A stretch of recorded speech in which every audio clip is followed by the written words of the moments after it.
হয় 2025 চনৰ প্ৰথম পৰ্যায়ৰ গুণোৎসৱৰ আজি দ্বিতীয় দিন আৰু দ্বিতীয় দিনত আমি উপস্থিত আছোঁ গোসাইগাঁৱৰ ভোমৰাবিল এম ই স্কুলত আৰু গোসাইগাঁৱৰ ভোমৰাবিল এম ই স্কুলৰ সামগ্ৰিক দৃশ্য আমি প্ৰথমতে দেখুৱাই ল'ব বিচাৰিছোঁ আৰু তাৰ লগতে আমি ক'ব বিচাৰিছোঁ যে এয়া ভোমৰাবিল এম ই স্কুলত বৰ্তমান সময়ত দুজন শিক্ষকে পাঠদান দিব লগা হৈছে কাৰণ ইয়াৰ যি শিক্ষক সেই শিক্ষক ইয়াৰ অৱসৰ গ্ৰহণ কৰাৰ পিছত ইয়াতে শিক্ষক নিযুক্তি দিয়া হোৱা নাছিলে তাৰপিছতে এই এম ই স্কুলখনত দুজন শিক্ষকহে আছে আৰু এই শিক্ষক দুজনেহে পাঠদান দিব পৰা হৈ আছে বৰ্তমান সময়ত চৰকাৰখনে যি ডিজিটেলৰ মাধ্যমে পাঠদান দিয়াৰ ব্যৱস্থা গ্ৰহণ কৰিছে ইয়াৰ পৰা কিন্তু সম্পূৰ্ণৰূপে বঞ্চিত হ'ব লগা হৈছে তাৰ লগতে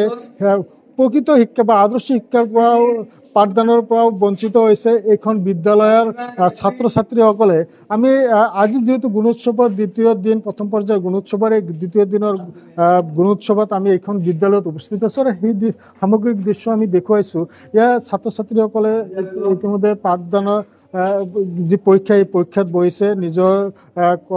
যি পৰীক্ষা এই পৰীক্ষা দি আছে আমি কথা পাতিব বিচাৰিম ইয়াৰ প্ৰধান শিক্ষক আছে তেখেতৰ লগত ছাৰ কি ক'ব আচলতে আজি আপোনালোকৰ বিদ্যালয়ত গুণোৎসৱৰ হয় ধন্যবাদ আপোনাৰ অনুষ্ঠানলৈ আমাৰ ইয়াত মাত্ৰ আমি দুজন শিক্ষক আছোঁ যদিও এজন অলপ আগতে দিছে CRC সেই CRC কামত ব্যস্ত হৈ থাকে কিন্তু পাঠদানত তেনেকুৱা দিব নোৱাৰে আমি যাৰ কাৰণে ছাত্ৰ ছাত্ৰীক যথেষ্ট পৰিমাণে আমি মানে ভালদৰে শিক্ষা দান কৰিব নোৱাৰোঁ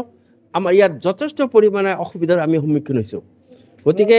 আমি এই চেনেলৰ যোগেদি চৰকাৰক আহ্বান জনাব বিচাৰোঁ যে চৰকাৰে যাতে অতি মানে পলমে আমাৰ বিদ্যালয়ত শিক্ষক মানে নিয়োগ কৰি যাতে স্কুলখনৰ এটা পৰিৱেশ সুস্থ পৰিৱেশ আনে তাৰ কাৰণে মই চৰকাৰক মই মানে একেবাৰে আন্তৰিকভাৱে মই আহ্বান জনাইছোঁ কিমান দিনৰ পৰা আপোনাৰ ইয়াত শিক্ষক ইমান 2 বছৰ ধৰি মানে আমাৰ ইয়াত শিক্ষক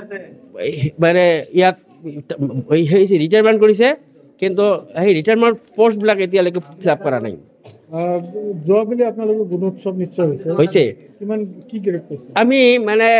যথেষ্ট ছাত্ৰ ছাত্ৰীৰ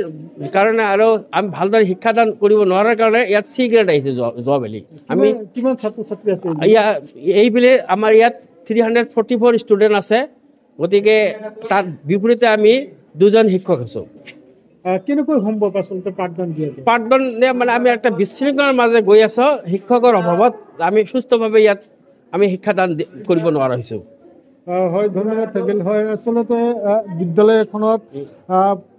ছাত্ৰ ছাত্ৰীসকলক যে পাঠদান দিয়াৰ ক্ষেত্ৰত শিক্ষকৰ প্ৰয়োজন এয়া সকলোৱে জানে বা যি আমাৰ চৰকাৰখন আছে চৰকাৰখন এই সময় বিদ্যালয়ত যদি ইমান সংখ্যক ছাত্ৰ ছাত্ৰী থকাৰ পিছতো 3 শতাধিক ছাত্ৰ ছাত্ৰী তাৰ মাজত মাত্ৰ দুজন শিক্ষক আৰু দুজন শিক্ষকৰ দ্বাৰা এটা এম ই স্কুলত কেনেদৰে পাঠদান দিয়াটো সম্ভৱ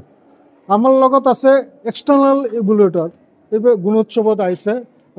তেখেতৰ লগত আমি কথা পাতিব বিচাৰিম ছাৰ কি ক'ব আচলতে বটপৰিতাপৰ কথা ক'ব লাগিব এইখন বিদ্যালয়ত শিক্ষকৰ অভাৱ হয় আমি এইটো অনুভৱ কৰিছোঁ আমি ভোমৰাবিল এম ই স্কুল মাদ্ৰাছা ইয়াত আমি এটা অনুভৱ কৰিছোঁ ইয়াত টোটালি আমাৰ শিক্ষকৰ সংখ্যা হৈছে 3 জন তাৰ ভিতৰত এজন আছে CRC তেওঁ ব্লেক ডিউটি কৰিবলগীয়া হৈছে ইয়াতো পাঠদান দিয়া প্ৰব্লেম হৈ গৈছে আজিৰ দিনতো তাৰ ইয়াত প্ৰব্লেম তাৰ 4টা স্কুলত তাৰ আজি CRC ডিউটিও আছে লগতে আমি ইয়াত দুজন এক্সটাৰ্নেল ইভালুৱেটৰ আহিছোঁ আহি আৰু 3জন মান ইনভিজিলেটৰ ইয়াত দিয়া হৈছেও যদি কিন্তু ছাত্ৰ যিমান সংখ্যা এই সংখ্যা মতে কি ইয়াত আমি এটা অসুবিধা ফিল কৰিছোঁ সেইকাৰণে আমি এতিয়া নিজেই বাধ্য হৈছোঁ আমিতো পৰীক্ষা ল'মেই আমি সুকীয়াকৈ পৰীক্ষা লোৱাৰ চেষ্টা কৰিম আৰু চৰকাৰৰ ওচৰত এটা আবেদন কৰিম যে এইখন স্কুলৰ প্ৰতি যদি চৰকাৰে এটা সুদৃষ্টি দিয়ে হয় আজি দেখা গৈছে আপোনালোকে নিজাববীয়াকৈ কোশ্চিন পেপাৰ দিব লগা হৈছে বা যিখিনি ছাত্ৰ ছাত্ৰীক বহুৱাব লগা হৈছে হয় হয় হয় হয় হয়